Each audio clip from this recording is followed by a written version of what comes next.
Hey everybody, Justin watching movies here. I hope everybody enjoyed their Halloween. I had a pretty good one.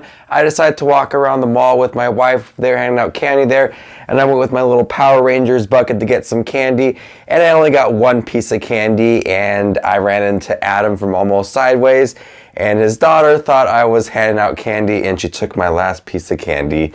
Adam, I hope she enjoys that piece of candy. She probably needs it more than I do. But after walking around the mall, I came home and finished watching Stranger Things Season 2. I really wanted to binge it the whole weekend, but things came up. I didn't finish watching it all, but now I finished watching it. I'm excited to talk about Stranger Things Season 2. If you guys have not checked out Stranger Things Season 2, make sure to finish watching it first before you check out this review. Also, if you'd like to check out my review for Stranger Things Season 1, the playlist link will be down below for that. There you can find other Halloween videos I did for October. Alright, let's talk about Stranger Things Season 2. Stranger Things Season 1 left on a cliffhanger of Will puking up this what looks like a slug in his bathroom, and that plays a lot in Season 2. Here we have everybody who's kind of distant from each other. Will is trying to get back into a normal life with his friends Lucas, Dustin, and Mike. And we do see from the promos and the posters that Eleven is alive and that she is in the series. Spoiler or no spoilers, it's the really first episode. She's living with Hopper and she's trying to have a hidden life with him as well.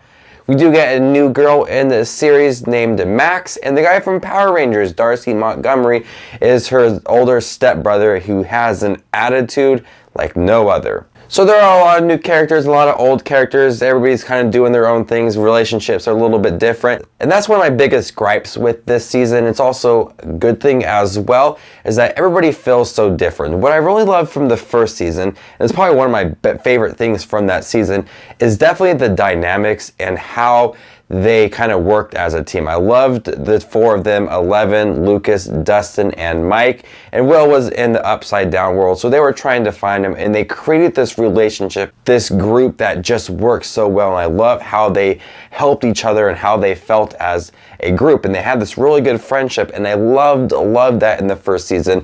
Here they really honestly just go away with that, and each one of them is doing something different or creating a relationship with someone else.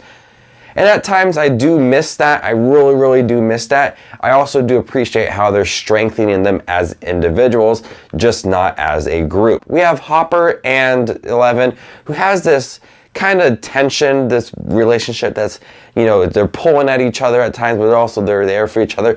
They have a really interesting relationship. She's not with the group for most of the show, which is hard for me to watch because I really do love Eleven with the other boys. But she is creating this relationship with someone else, and they're also strengthening her as a character and giving her more of a backstory and for more her to do on her own, which I did appreciate. We have Lucas with Max, this girl, and there's that kind of friendship, love kind of going on. There might be more than friends, I don't know. But he's creating a relationship with Max. Dustin, surprisingly, is creating a relationship with Steve.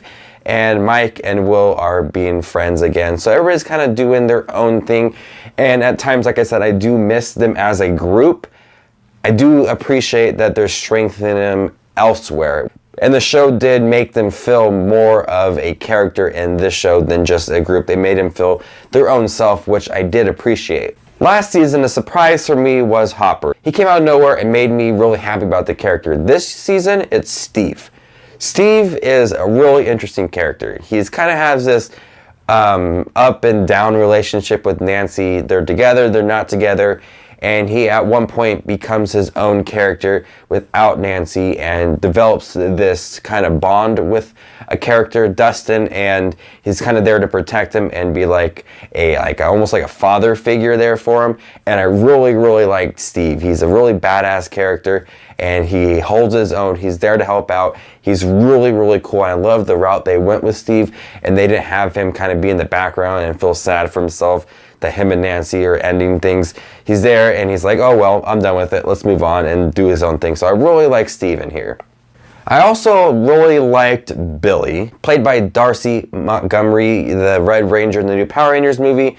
Really good actor, character that you really do hate, and you're questioning like, what is he gonna do in this series? And they have some redeeming moments at the end, but overall I think he did a great job being the character that you really, really do hate.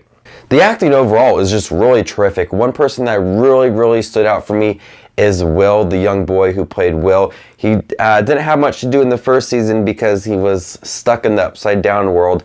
But here in the second season, he is dealing with a lot of things in the human world and the upside down world. And he did a terrific job, excellent job from this young boy. Another thing that is improved from the first season to the second season is the visuals. This is a visually appealing show, and there's a lot more of the upside down world.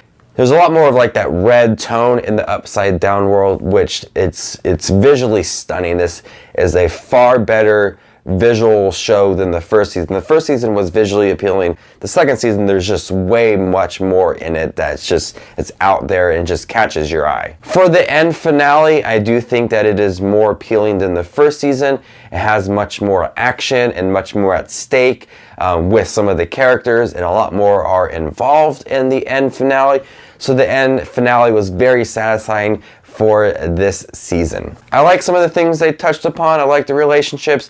I wish they would have been a little more together, but I also did appreciate that they did strengthen the characters by themselves and not as a group. That's one thing that, was a gripe for me at first, because I loved them as a group, but also then they were strengthening them elsewhere, which also is a good thing as well. So it's a catch-22. You have them not as a group, but you also have them better characters by themselves. The show also did start very slow, which I did appreciate, because Will is getting back into his normal life and you get to see him with his friends and having fun. So it did start really slow in like the storyline, and the big monster thing didn't really start picking up till later on, about halfway through. And so a lot of it was building up Will with his friends and who he is and what he has to deal with. So it did start a little bit slow in the beginning, but I did appreciate it as well. Overall, it's a really great season. Visually stunning. There's a lot of great character development for some of the characters, and a lot of them come out of nowhere and are really awesome characters. I would say that season 1 is a little bit better for me. I do like the dynamics, but season 2 is just as good. So I'm gonna go ahead and give Stranger Things season 2 an A-. Have you guys seen Stranger Things season 2? What do you think about it? What do you think about the ending? Well, are you excited for a third or fourth season? I think that they're trying to do. I think they want to continue the show, and it looks like they will continue the show. Make sure to check out my Stranger Things season 1 review and all of the other Halloween videos I did. I know this was uploaded in November, but I finished watching on Halloween because I wanted to have some fun on Halloween. And so I hope everybody enjoyed all of my Halloween videos. Next year, we'll see what it brings and see what happens. But I had a lot of fun this year. I had a lot of fun talking about movies and television shows and ranking things and doing a fun video with Zach Pope. Make sure to check out all those videos, and also subscribe to my channel here on YouTube. You can also find my social media links down below and my Patreon link down below. There you can find incentives on joining the Just Watch Movies community. You guys are the best as always. This is Just Watch Movies, and you stay classy, YouTube.